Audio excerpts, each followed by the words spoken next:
One of my favorite tools to use for stacking points is the Flues app. For example, if you're looking to earn more points on excursions, try this stack. Buy a Groupon gift card through Flues for the exact amount the excursion costs on Groupon. Then, click through Rakuten.com to go to Groupon.com and use the gift card you just bought from Flues. I've earned almost 20% more cash back on travel excursions or even spa treatments with this trick. Thank you to Flues for partnering with us on this episode of the Geobreeze Travel Podcast.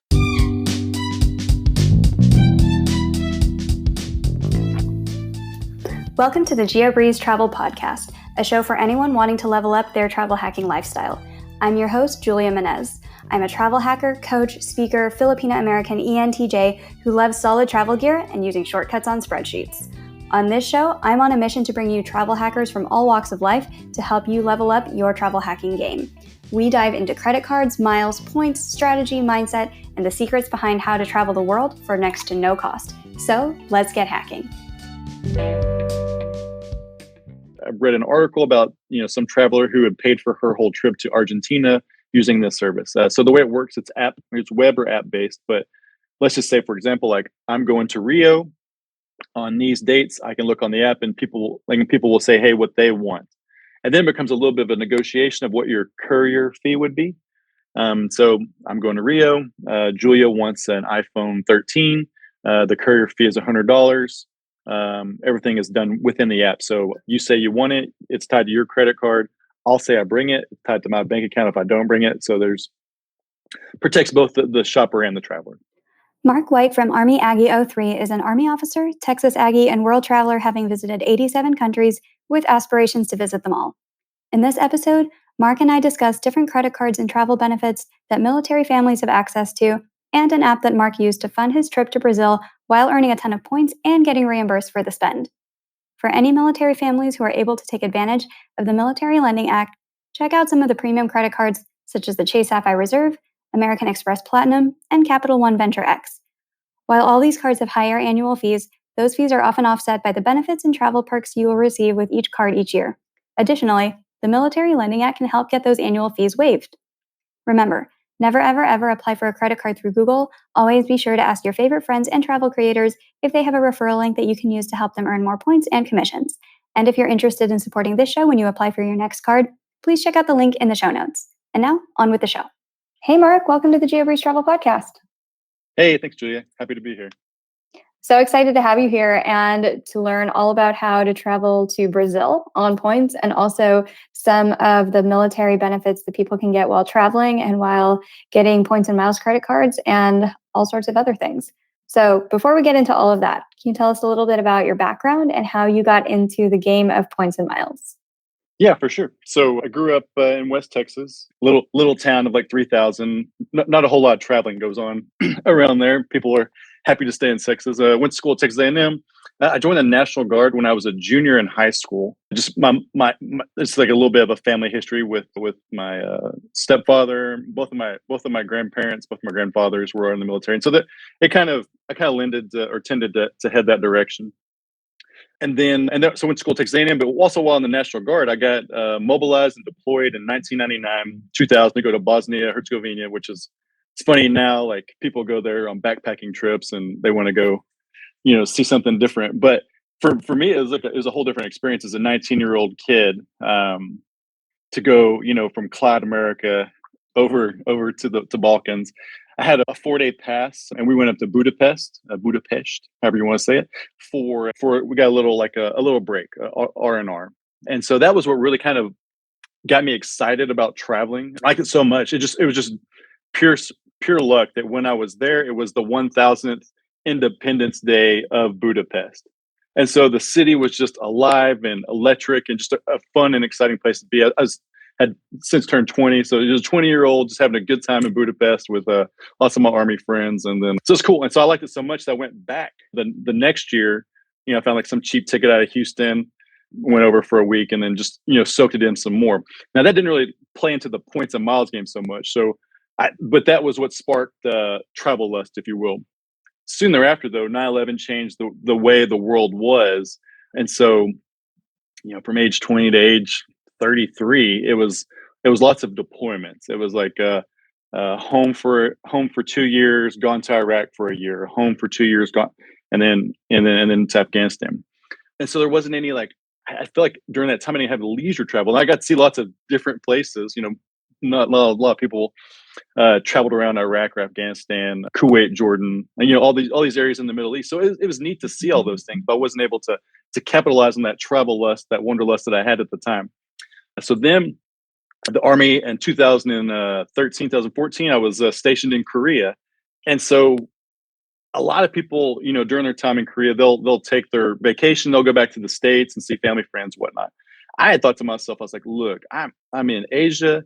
It's a 17-hour flight back to Texas. I'm going to see all of Asia that I can while I'm here. I racked up a whole bunch of Korean Air miles, which that didn't really do a whole lot for me.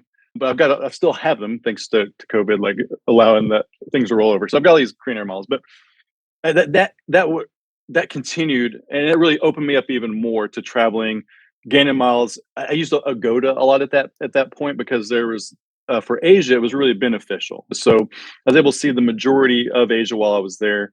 I think I'm up to 87 countries now, so I've seen a fair amount of the world. So then I go from Korea. I was fortunate enough to be stationed in Prague, in the Czech Republic. I worked at the U.S. Embassy there. And this is where it gets into the hacking part of it, right? So USAA, which is a common bank for military members, it started charging me overseas fees. And I was like, I sent him a note. I was like, hey, like I'm stationed here. Here's a copy of my orders. I shouldn't be getting this extra fee. Like it's making it not practical for me to buy bread at this point. They're like, yeah, sorry, we don't recognize that. And I was like, okay, cool. So what I do? I Google travel credit card. Because that's what at that point I was like, man, I'm in Europe. I'm gonna see all of Europe now, and of course, Chase Sapphire Preferred pops up, right? Like that's the starter card for so many people, and so just jumped on it, signed up, and quickly met the requirements and got the sign up bonus, and then that's what kind of really got me into the hacking part more so than the travel was always there, but this is where the hacking point came in more so.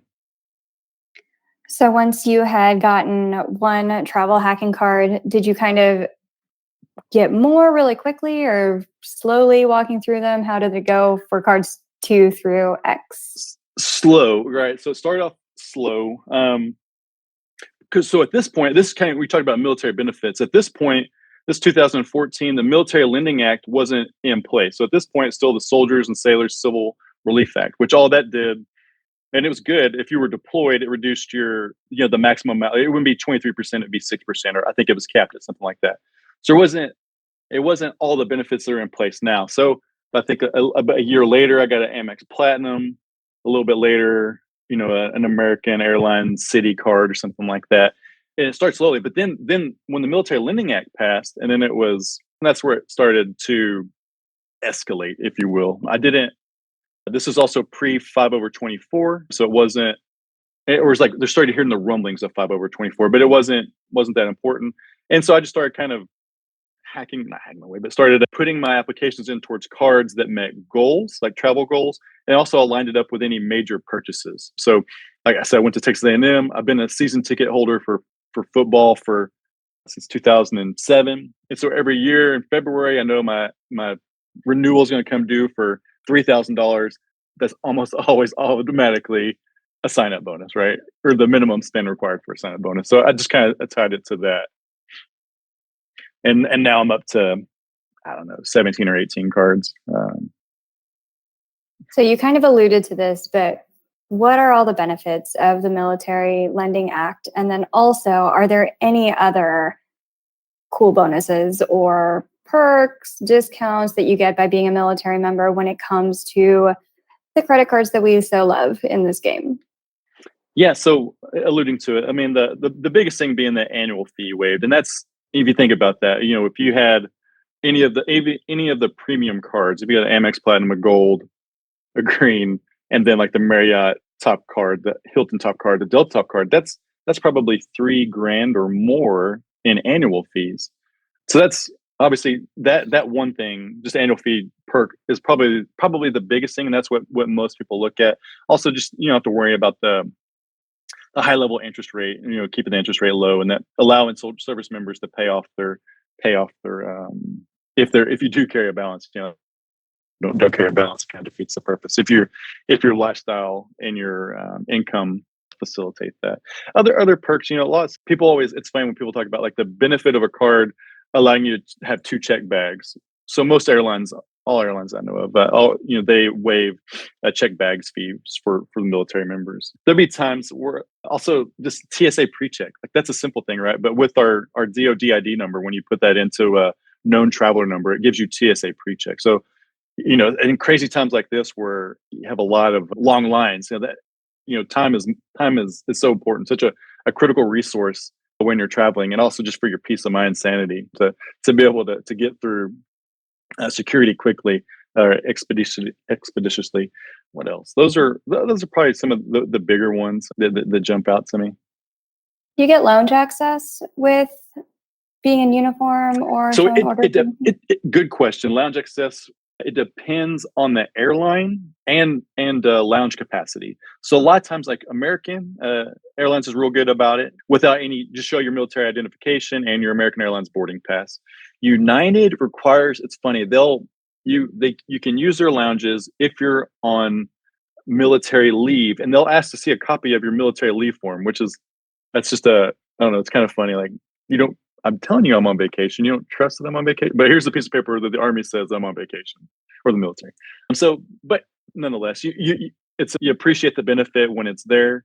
I've never tried it with Delta, but also that said, because I have the Platinum card or the Delta card. That it's when traveling Delta, I use it. Another thing for a lot of airports, for a lot of military members, that they'll use is the USO. If there's a USO lounge within an airport, that's always a lounge, like a place that, with food and a place to keep your feet up, relax, charge your phone. Some people go in there and take a nap or whatnot. It's manned by volunteers. A great organization that helps families or soldiers members whenever they're traveling to have a little getaway if they don't have that perk or that benefit of lounge access from one of their premium credit cards. Nice. That's a lot of great perks. So for sure. I'm glad that we can kind of spread the word about these in case anybody doesn't know about these. Are these generally well known in the military, or are people always just amazed where they're like, wait, I don't have to pay annual fees? It's such a surprising, you got to think, there's over 1 million people within the U.S. military. That's a lot of people. And so it's a broad range of experience and knowledge. So here's a good example. So I was going through Kansas City Airport, and as you know, super easy, airport to get through.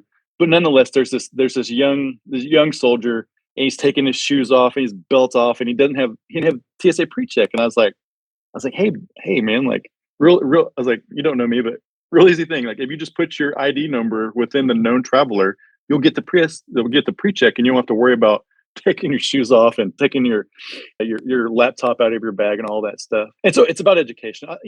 It's becoming more common. I think more soldiers, more military members are learning about it as it becomes more popular, and there's more marketing for it as well. But I'll tell you, so I've got 13 people that work for me. And when I took over, I said, let's lay it out. Because I enjoy traveling so much, and I enjoy traveling comfortably.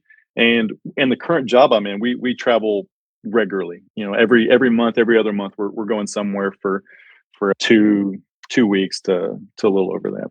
And so I was like, hey, I lay it out. I got the whiteboard line by line. Here it is. I'm like, hey, I'm your supervisor, so there's not going to be a referral link from me. But if any of you have this, I encourage you to share it amongst each other. That way, we all win. You all win in this situation. But I just lay it out. Like, here's the benefits. Here's the perks. Here's the reasons you could or would enjoy these cards for both you and your family. If you want to have a +1 or your authorized user for your spouse, that way she can use the Centurion, or he or she can use the Centurion Lounge. Like, let's maximize these benefits and perks. But if the creditors, if American Express, Chase, Citi, if they want to offer these, then don't be afraid to benefit from them. So it's all about education. And they always joke around, because people will at first they would give me a hard time. Like, when I first moved here to this current assignment, and we were traveling, I was always up in the front. Like, I was always getting upgraded, or I would use the airline benefit, fee from the platinum or the gold to upgrade myself. And they'd be like, okay, new guy, what the heck? And I'm like, no, I'll break it down for you guys. Like, we're all equal here. Here's how I do it. Here's why I do it. You too can do it, my friend. So it's just all about education. And I think with podcasts like yours and those that that blow up on Instagram or what the Points Guy or boarding area, they do a pretty good job of sharing. I tell you, a good person that really helped a lot, probably helps a lot of military people out initially was Richard Kerr. When he was still in the Navy and he was sharing, he would put out his benefits. And every now and then you'll see, a military person that will kind of get into the blog game that will put out those little tips. I'll bookmark those and just use them as a reference to share with people, especially if creditors change the rules or if airlines or hotels or any of those places will change what the benefits they offer. Then it's always good to, you don't want to be that awkward moment of like, no, I'm sorry, sir, we don't do that anymore. Yeah, for sure. You mentioned also that a lot of these benefits can apply to military families. Can you kind of break down which ones apply to military families? Like, do they get their credit card fees waived as well? And which ones are only for the military member? So the only one I know of that directly applies to the authorized user of the family members is American Express. Yeah, that's the only one. The Chase City, Capital One. But you see, Capital One, they're doing that thing. They're doing it with their new Venture X, where the authorized users get the benefits as well. But American Express is the only one I know of for military members. That said, I mean, like my wife, like she's an authorized user on well, pretty much every card I have, just because I want her to also have the card that we typically travel together. Are there any hotels that give automatic status or anything for having military status? It's funny. So it's random hotels. So like Choice Rewards, Choice Benefits, they will Best Western. So it's totally random, and it's maybe not chains that people would use as much in the States, but having lived in Europe and Asia and traveled, my previous job had me in South America frequently, like great properties, right? I used to stay in the Best Western in Olomouc, Czech Republic, because it was had everything I needed. It was perfect, comfortable, and everything. It was good. Or the Clarion, like these random properties. But those two for sure. And then some of the Vegas properties, the M Life and the Caesars, they will give upgraded status.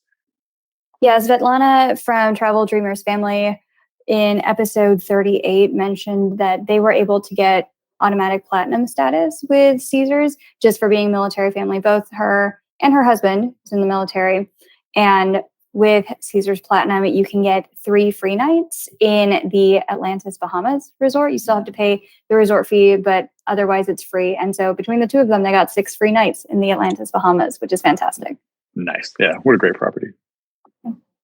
So you mentioned that you were stationed in South America as well. Was that after Prague, or where does that happen in the timeline? No, so at the time I was stationed in Austin, but we had regular cooperation with the Chilean military. So I think one year I went to Chile 7 times, just for various different projects. Some of the things that were leading up to some of the not negotiations, but some of the planning events, and then the actual execution of a couple. We had a really cool construction project together in Tierra del Fuego, which is that the very southern tip between Argentina and Chile. Really cool stuff. But yeah, so that was after. So after Prague, I was in Austin, the headquarters there, Texas Military Department, for about 2 years before coming up to Fort Leavenworth. What happens in Tierra del Fuego? It's like the end of the world. It's funny. I have a picture like on my Instagram. It says "El fin del mundo," the end of the world. I'll tell you, it's a little bit of heaven, right? The air is so pure there. I feel like there's no industrial complex that can do anything to it. So it's just so pure. There's a little bit just tourism. You meet some of the Chileans that have been out there for all of their life, and they have horses, and they just like to be at peace in nature. There's several different penguin colonies because it's in that band of the Arctic where penguins can exist comfortably.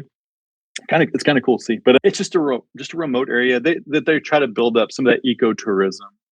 But what our project was building a road. It was to connect Tierra del Fuego via road throughout. So for one, it's a little bit of a safety thing. So if you were to hurt yourself, then you would rely upon aeromedical evacuation or something like that, and the time to get to you would take some time. And then also just you think about logistics and sustaining people there. I met this old Chilean man. He had a little ranch where he had like 8 little casitas that people could come and stay at, if they wanted to get off the grid for 2 weeks or something. And he was just talking about in the old days, like he would have to take his horse back to Punta Arenas, which is the nearest town, via ferry, and it would take it was like a 2 week, 3 week thing, like just to go get your milk and your bread and all your supplies to sustain yourself. Whereas a road you know reduces that from a 3 week adventure to a 9 hour you know still a trek, but nonetheless a little bit more feasible. But yeah, cool place. Nice. So I know that one of the cool trips that you got to take during this time was to Brazil. Can you kind of walk us through how you did that with points and miles? Walk us through airlines, hotels. If somebody wanted to recreate this trip, how would you recommend they go about doing it? Yeah, for sure. So my wife and I, it was our 1 year. We're coming up on our 1 year anniversary, and I saw I wanted to do something cool. My wife is Czech, so it happens when you live in Prague for 3 years as a single man, you leave with a Czech spouse. Great. And so we moved. We lived in Austin. We were living in Austin, and we were coming up on our 1 year anniversary. So I wanted to do something cool, something to make the most of it. So I was like, well, Brazil's like really cool. And I alluded to it in my notes about Grabber. It's like a courier service where you can take things to people in order, and they'll reimburse you for the cost of said item. With Grabber, I was traveling somewhere, and I read an article about some traveler who had paid for her whole trip to Argentina using this service. So the way it works, it's web or app based. But let's just say, for example, like I'm going to Rio on these dates. I can look on the app, and people will say, hey, what they want, and then it becomes a little bit of a negotiation of what your courier fee would be. So I'm going to Rio. Julia wants an iPhone 13. The courier fee is $100. Everything is done within the app. So you say you want it, it's tied to your credit card. I'll say I bring it, it's tied to my bank account if I don't bring it. So protects both the shopper and the traveler. And so it's a good way. I started it when I lived in the Czech Republic. I've taken the most random things to people all over the world. So wherever I'm traveling somewhere, I'll look up like, hey, I'm going to Costa Rica. Does anybody need anything in Costa Rica? And sure enough, somebody needed some new Nike shoes and a juicer, or just totally random things. And so Brazil, there's a handful of markets that are high demand. It usually has a lot to do with the local taxes. I talked to someone in Brazil, so we pay $1,000 for a new iPhone. They pay $2,500 for a new iPhone. It's just a little bit cost prohibitive. So they're like, well, I'll pay you $1,400, with tax and everything, to bring it for me, because it still saves $1,000 total. So it's just a peer-to-peer courier service that allows people to get what they want or need from a country that they maybe it'd be hard to get from normally, because Amazon doesn't ship to Buenos Aires. Are you putting it on your credit card and then they just reimburse you via Venmo or something like that? So great way to, yeah. So I rack up miles, or you can rack up points that way. It's all within the app. So I buy whatever item. I buy this remote control with Chase Platinum or Chase Sapphire Preferred. I give it to you whenever we meet. We're at the destination. You click in the app. I've received my remote, and then usually 5 to 7 business later, I have a direct deposit into my bank account. A great way to rack up spend if you're willing to do. It's not a burden, but it does add another step to a trip. Going to Brazil, like we had an extra suitcase of stuff, that we were taking down there. So, and I just told my wife, like, hey, this is our anniversary. This is about our trip. But one morning we're going to sit in the lobby after breakfast and meet a bunch of strangers, and give them their items. That's probably a really good tip too, to meet in a hotel lobby or anything, in case there's any other small 5-foot women who are like, this is a really good way to meet minimum spend, as I'm thinking right now.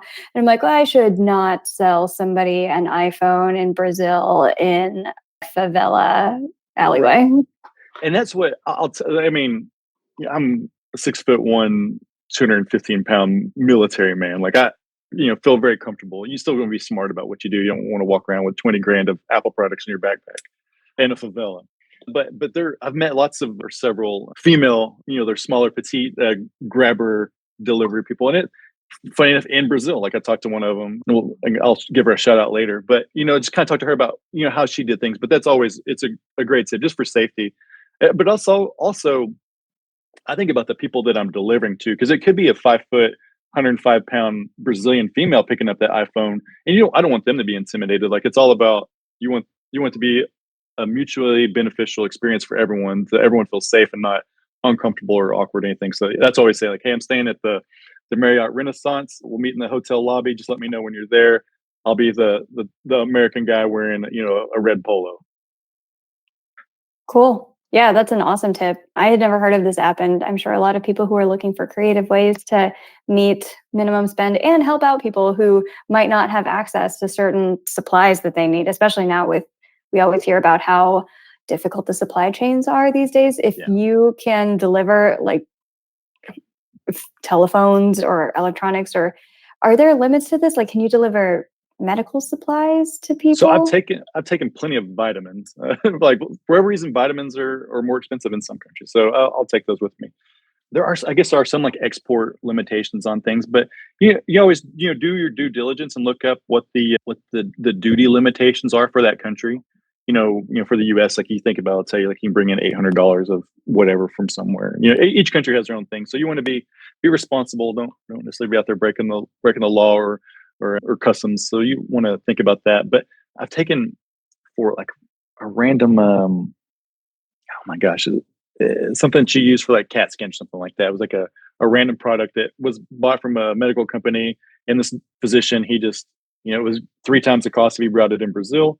So, brought him. It was just some tubing that had a bunch of fiber optic stuff on it. Oh, interesting. Just like a handheld ultrasound thing? Kind of like that, yeah. Huh. Yeah. Very cool. People need all kinds of things. You get clothes, electronics, vitamins, wine. Just most random. I've taken like a life vest for a dog. I never thought about putting a life vest on a dog, but they love their dog and don't want it to drown, so he had a life vest. Yeah, that's awesome. All right, that was a fun tangent and a really creative way to get points. So once you have all these points, how would you recommend like spending them on airline tickets, hotels? What are your recommendations there? Yeah, so for our trip, we were going American Airlines it was Austin to Miami, Miami to Rio. We were staying 4 days, 5 days, 4 nights in Rio, and then we're going to Sao Paulo for another two nights.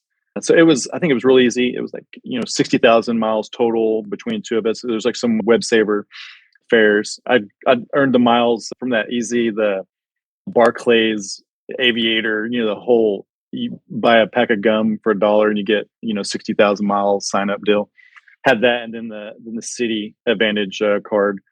So I had a ton of miles. Plus I just from from my job and traveling, I'd racked up a lot of airline miles. When we stayed in Rio, we stayed right on Copacabana. Like there's a Copacabana, like kind of, it's right, the end of it is right near Ipanema. There's a little area right there in the middle. So we stayed right on Copacabana Beach. I stayed in a Sofitel. So when I lived in Europe, when I worked at the embassy there, we did a lot of stuff with Accor, which is not as prevalent of a brand in the States, though you see it is a travel partner now with Capital One. So I had a whole bunch of Accor points. So you think like some of their premium properties are like Banyan Tree, Fairmont. Those are some of the higher level. Another random tangent. I won their grand prize last year in their Instagram contest. So what was the grand prize? 5 nights, 5 night stay anywhere in their Central and North American property. So we actually did that the week before last. It was down in Mayakoba, which is between Playa del Carmen and Cancun. So I was at the Fairmont Mayakoba for 5 days for free. Congratulations. That is an amazing prize. I'll tell you, Julie, like I've been doing their silly little contest probably like 5 years. I have it's like 31 thank yous. So they do it the 31 days of December. There was just a little contest, and it's always these little fun games or little easy stuff for click. You click on their page and they'll give you information.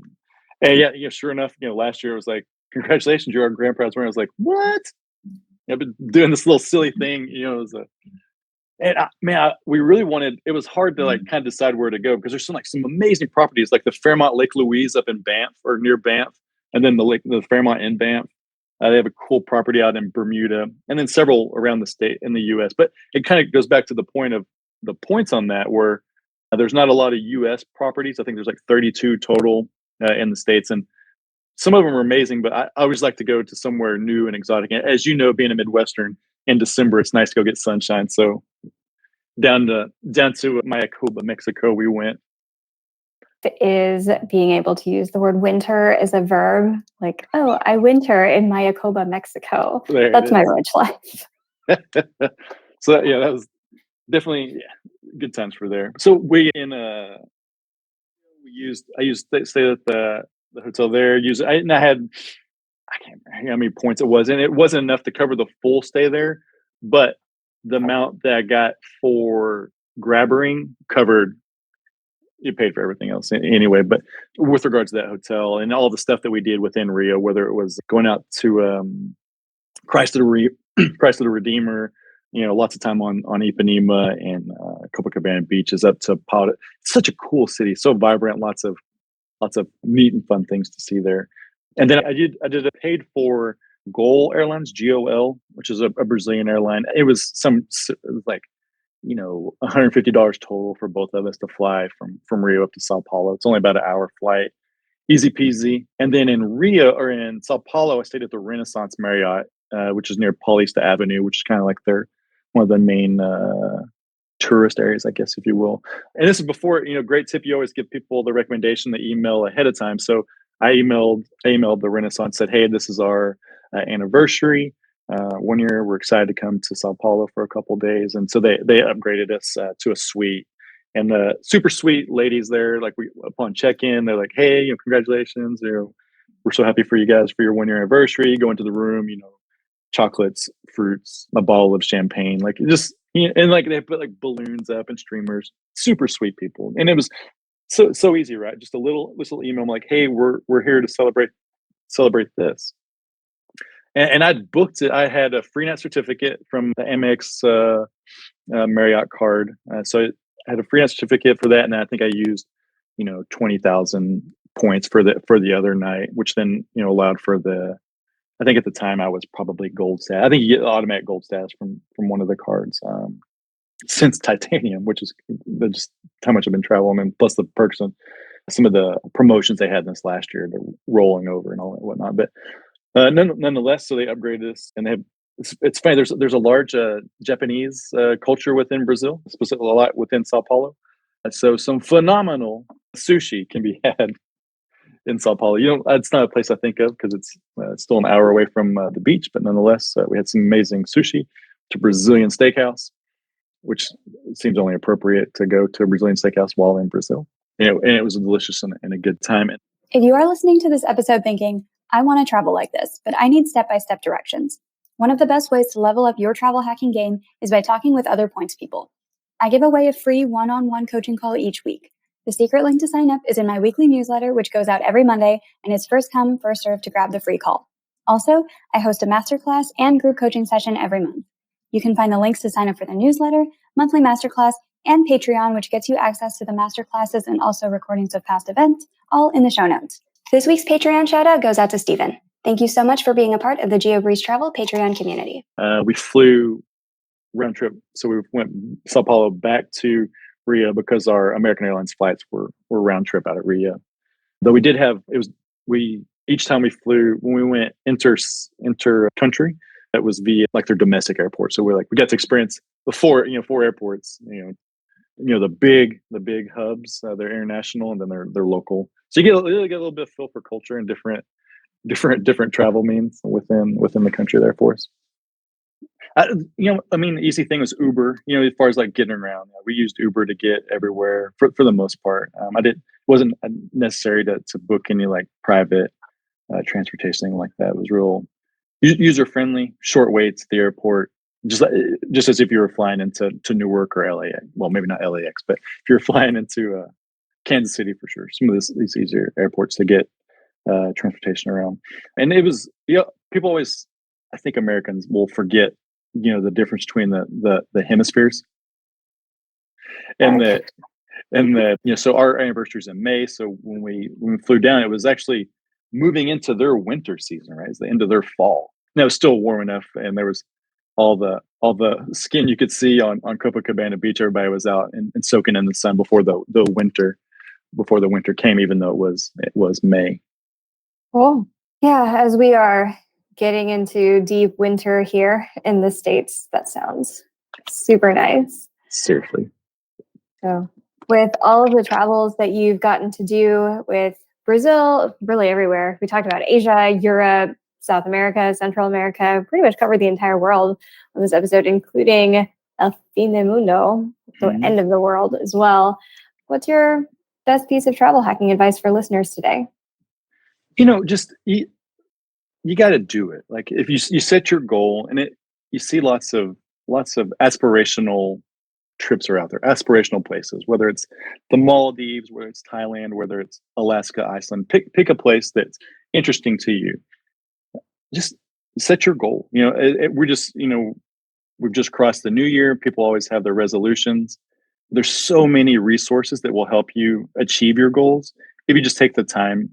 Whether you're sitting for 30 minutes on your Peloton listening to the Geobreeze travel podcast, you can learn so much, and then once you finish pedaling, taking a shower, you can Google or get a referral link from your best friend that give you all those points or miles that can help you get to wherever you want to go. Awesome. Wise words. And speaking of good advice, can you give a shout out to somebody else on the internet that people should go follow for awesome points and miles from travel tips? So I referenced earlier the female grabber lady. So there's a girl named Kessie Irvin. She goes by Kessie to and fro. She has a great story. She was an Ivy League graduate, was on Wall Street for a little bit, and decided that she wanted to get out and see the world. And now she bounces all around. She does a little bit of grabber trips. She's in Uganda right now, getting ready to run a trip. She does the yacht life, as a cook. It's just lots of fun content. And she finds creative ways to get wherever she's going, whether it's travel hacking or whether it's via grabber. She finds ways, and it's fun. And then one other is Thor Thornson. I'm probably saying his name wrong, but he's a Danish man he calls it a saga. He's been away from home for 8 years. He's going to every country in the world without taking a flight, without returning home. And he has his requirements. He has to stay in the country for over 24 hours. He can't bribe anyone. It's got to be all on the up and up. And he's 9 countries short of achieving his goal. He's been stuck in Hong Kong since the pandemic started. But a very interesting follow for someone. He spent 2 years in Africa. So just like following his blog and his time and he posts. He's very active on Instagram with regards to stories and posts. But interesting way to see how to travel and make the most of every location you get to, every country in the world. You said no flights, so just cars, trains, boats.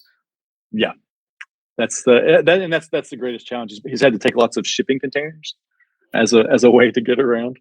How do you even book those? Like if somebody said, I want to ride on a shipping container, I don't know how you would logistically do that. Very hard. But if you follow him, he'll tell you that he works it out. And a lot of companies are reluctant to do that for insurance reasons and liability. But he had some connections, and he made those connections, and he's built that into a network that's helped him traverse all of. That is fascinating. So where can we find you on the internet as well if we want to follow your adventures? Yeah, so if you want a little bit of traveling with a slice of Texas Aggie stuff as well as military isms, I'm at Army Aggie 03, both on Instagram and Twitter, and yeah, that's where I'm at.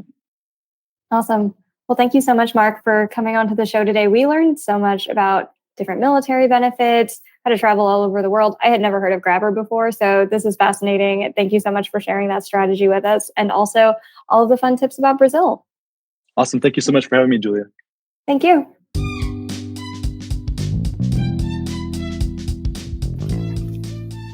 Thank you so much for listening to today's episode of the Geobreeze Travel Podcast. If any of the cards mentioned in today's episode piqued your interest, please check out the links in the show notes for more information on any of the cards. Also, if you apply for a card using the links on that page, I may receive a commission too, so please and thank you. P.S. I hear the links work better in Internet Explorer or Safari, and sometimes the credit card applications tend to glitch out in Chrome. Additionally, It would mean the world to me if you could subscribe to this podcast, leave a 5-star review, and share it with a friend. And if you would like to make even more travel hacking friends, please sign up for the Patreon to access our monthly masterclass hangouts. We dive deep into a particular points program each month, and you'll get to ask all of your travel hacking questions and enjoy being around other people who enjoy points and miles just as much as you and I do. If you would like an invite to the next one, head over to geobreezetravel.com/hangouts to sign up to be on the invite list. Take care and happy travels!